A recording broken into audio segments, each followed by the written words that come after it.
So, right, welcome here, Punch Out Boxing. I'm delighted to be here with Marley Mason. We're just days away from one of the biggest cards of the year. You must be buzzing. You look happy. I'm happy, just obviously getting the last bit of weight done and all that is always going to be the annoying part, and that you're going to suffer from hungry and all that. But other than that, I'm all ready to go. I'm absolutely happy. Thank you for having me. No, absolute pleasure. Like you said, you're hangry. Not got those Jaffa cakes for weeks. So yeah, thanks for joining us this late in camp. So at the press conference, the launch press conference, at the time you weren't on the card, but you made sure you were going to get it by sticking it on young Aaron. He didn't look happy, but he's got you to contend with now. He's never happy, bless him. But no, fair play to Aaron. I mean, for taking the fight, he didn't have to take the fight. He could have got his title shot, but and then we don't know where Louis Horns with I think he's defending it elsewhere now. But we got amazing opportunity. We got a final eliminator for the Southern Area title. I know me and Aaron lost our last chance of that last time out, and it's time for redemption. And I know I'm going to end up facing the best Aaron possible, and I know he's going to be facing the best Marley Mason. It's just who's going to come out victorious on the night. Yeah, we know when Marley Mason fights, we're always in for an exciting night. But as you said, both your fights pretty much, I suppose, ended in a similar way, in that your corners had to pull you out for the Southern Area. But he was fighting at the weight above, so that could be a factor. He's dropping down a bit for the first time. Yeah, I mean, you know, uh, fair play to Aaron. I mean, I think lightweight's probably best for him. I feel like he was tall for the way at super light, but he'd be definitely bigger. He'd be the bigger man on the night, that's for sure. But I just got. But with me, I've been learning a lot since that fight with Louis, and yeah, I can't wait to showcase it on fight night. Hmm. What have you been working on since that fight? Is it technical stuff, physical aspects? I mean, obviously, without giving anything away, but for the fight in particular. Patience, Hmm. because I know on my last fight I was a bit too eager, and I think where it was my first title fight as a professional, I think I wanted it too much, and like I said to Sam from SW Boxing, I didn't take it as serious in a way, because I had them four good wins, and then and then I thought, oh, it's a breeze now. Like I can do whatever I want. I can I fight whoever and whatnot. But you just realise, yeah, that you've got to be patient. And although yes, I've got the Aaron Prosper fight, but I still think I belong in Southern Area title level. But like yeah, I, I'm just happy, like at the end of the day, me and Aaron are gonna get in there. We're gonna give it our all. We're gonna probably come out good mates. I've got nothing against him. I just want to fight him because he's in my way of being Southern Area champion.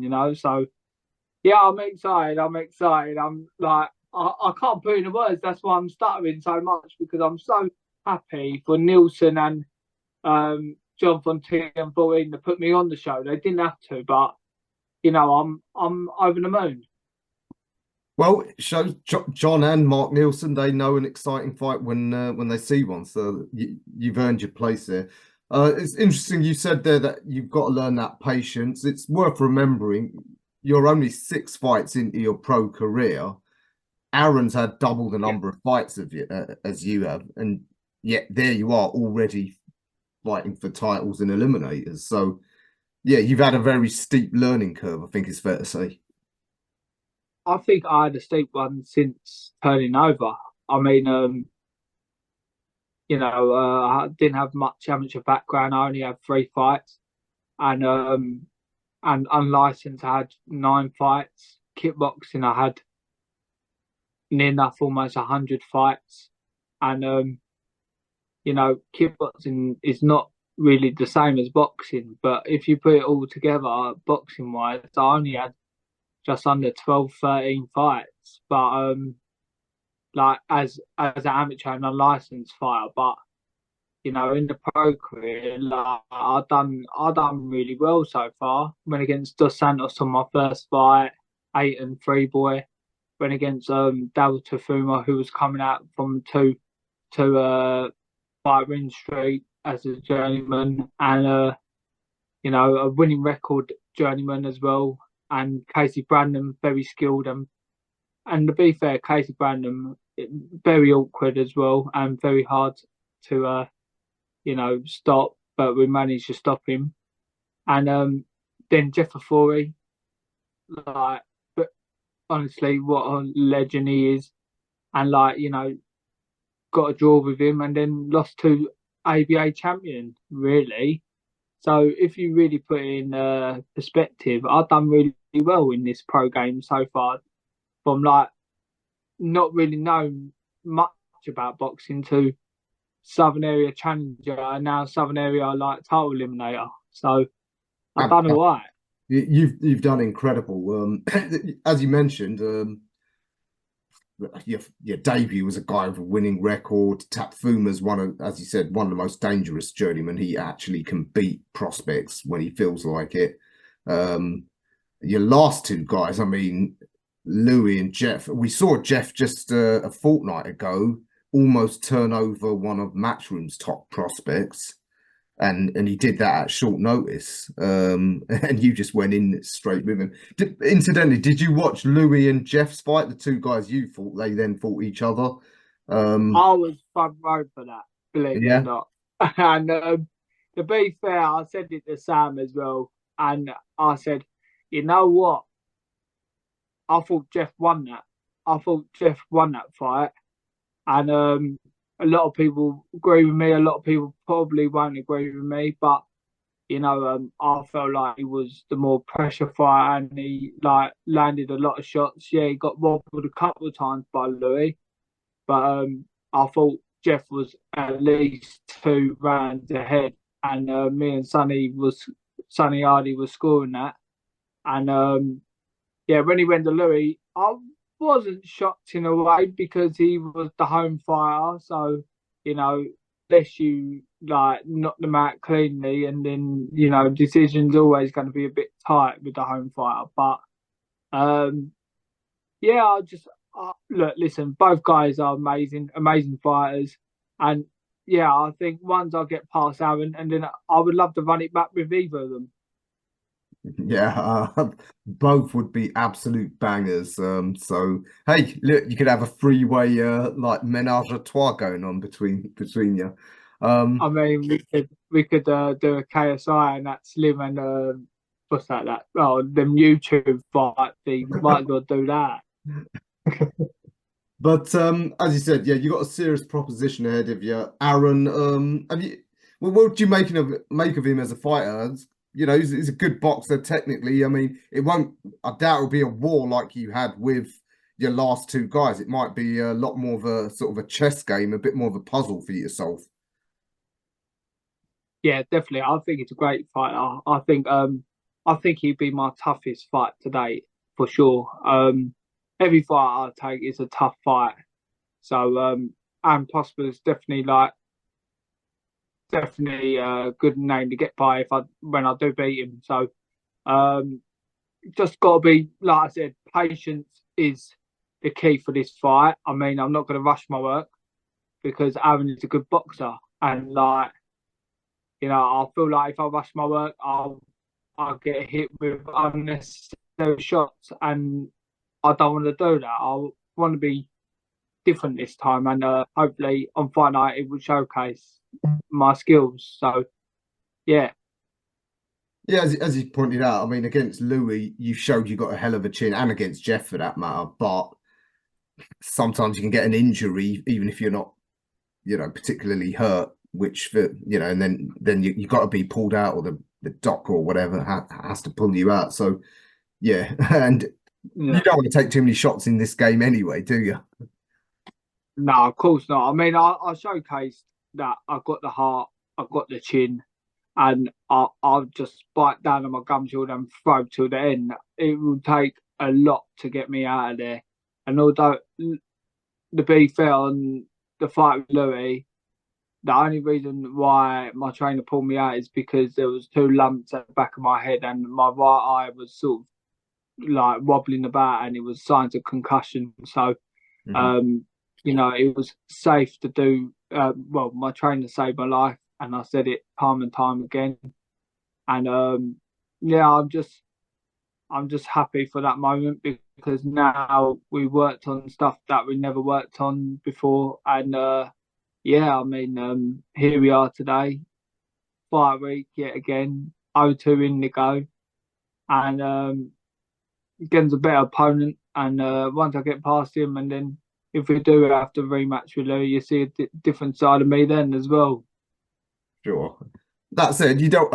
You're not going to be too cautious because, like I said, the Marley Mason appeal is how exciting you are. So, and of course, you get an impressive win against Aaron.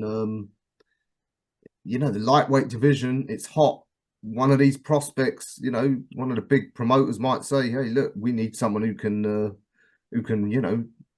threaten him," as we saw I mean, with Jeff. if it works out, and then like if I beat Aaron Prosper, why not go for the Jordan Flynns? Why not go for the Cameron Bonds? Or why not go for the Campbell Hattons? Like I don't mind either of them. Like you just put them in front of me, I'll give them a good test. If not, win. Like it's just how it is. I'm past the point. Like look, I lost now. I drew now. I won as well. I know what it's like on all aspects now, and you know what? I don't care because at the end of the day, I'm going to be known as a good fighter either way. So, I'm just going to go in there, give it my all, win, lose, or draw.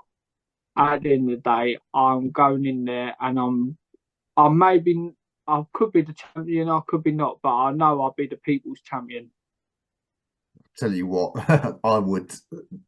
The thought of you fighting any of those three big names, that is absolutely mouth-watering.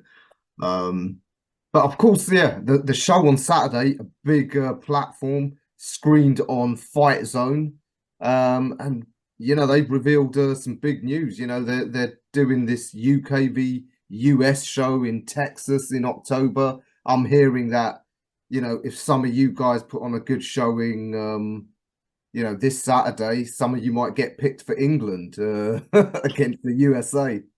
I mean, believe it or not, yeah, I've got some unfinished business here with one of them Americans, anyways, because I was meant to fight.